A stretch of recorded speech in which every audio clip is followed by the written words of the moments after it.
proponent or an opponent? Oh, Mr. Speaker, you know, I'm kind of feeling Mr. Hart is keeping hope alive.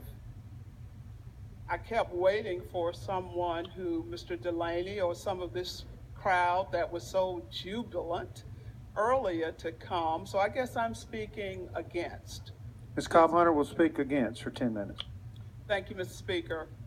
Mr. Speaker and members, as has been said, I'm not trying to change any minds of anybody in here.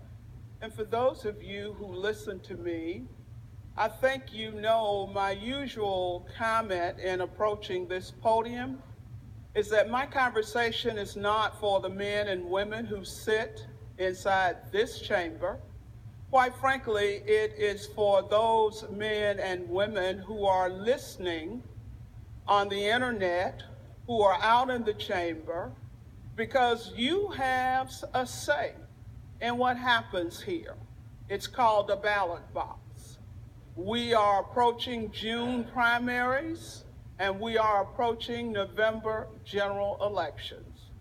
I would encourage those men and women out there who are of voting age and somehow believe that the government's business is not in the bedrooms of families, is not in the doctor's examining rooms.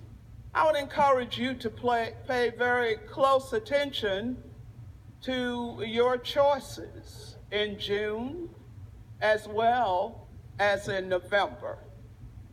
It is interesting to me, Mr. Speaker, that we have 170 members of both the House and the Senate who loudly proclaim that they are for small government, for government, Mr. Whipper, getting off the backs of people.